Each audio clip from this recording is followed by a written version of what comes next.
Have you ever been underestimated so badly that the person trying to throw you out didn't realize you were the one running the place?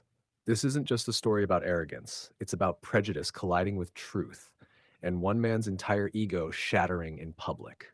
By the end of this story, a racist security guard at Peaceful Pines Country Club found out the hard way that judging people by skin color comes with consequences.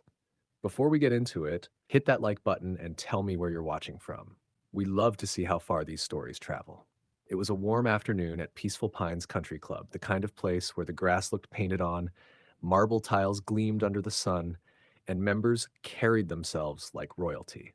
And there, in the courtyard, sitting quietly under the shade of an oak tree, was Aaron Johnson. Aaron wasn't flashy. He wore a crisp white shirt, plain black trousers, and held his phone loosely in his hand. No golden watch, no designer sunglasses, no loud signs of wealth. To the outside world, he looked like just another ordinary man passing time. But the truth was far from ordinary. Aaron had just been appointed Chief Operating Officer of Peaceful Pines, the man now responsible for running the entire club. But Aaron wasn't interested in parades or fanfare. He wanted to see the club for what it really was, to learn how staff treated people when they didn't think anyone important was watching. And that's when trouble found him. From across the courtyard, Officer Daniels spotted him.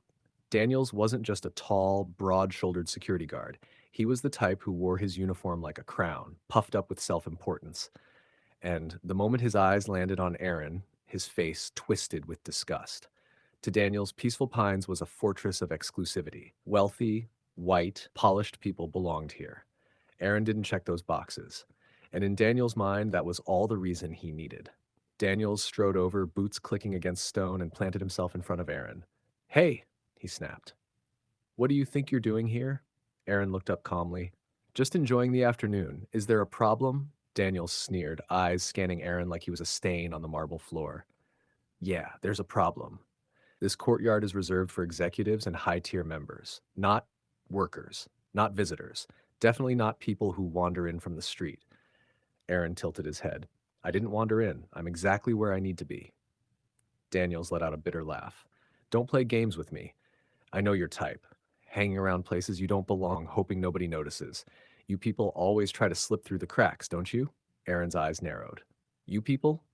Daniels leaned closer, his voice dripping with venom. "Don't act confused.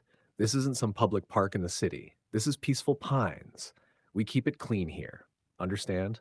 The words stung, not because Aaron hadn't heard them before, but because Daniels said them with the confidence of someone who thought the world agreed. Aaron stayed calm, though his chest tightened. "And how do you decide who belongs here, officer?" Daniels smirked. "Simple. I look at them, and trust me, you don't fit the picture. Now stand up or I'll drag you out myself." He reached for Aaron's arm, but Aaron pulled back firmly, locking eyes with him. "If this is how Peaceful Pines treats its guests, then I need to see it for myself." Daniel's voice rose, sharp enough for the courtyard to hear. "Guests? Don't make me laugh. People like you don't get to be guests here." A hush fell over the space.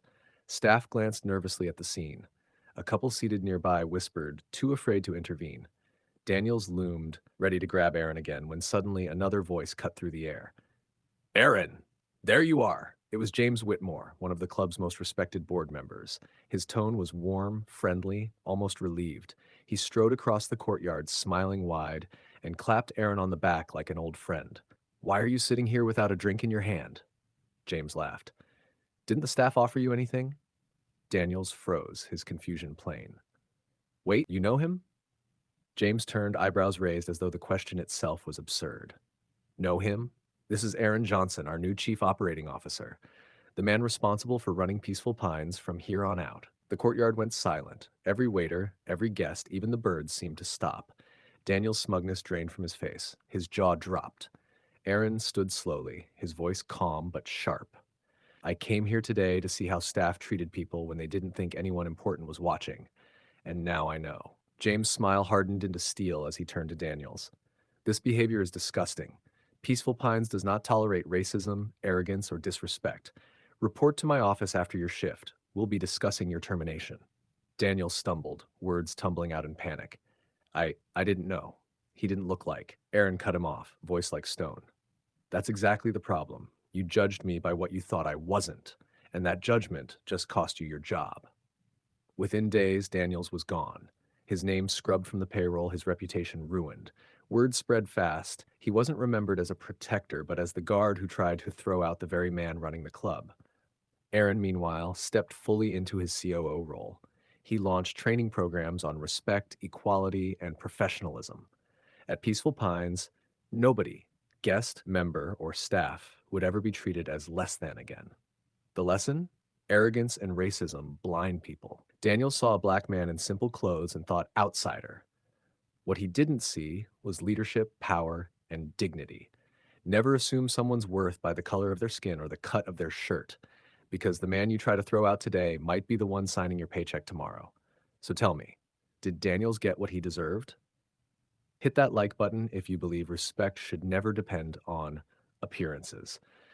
Drop a comment with where you're watching from, and don't forget to subscribe for more stories where arrogance meets reality.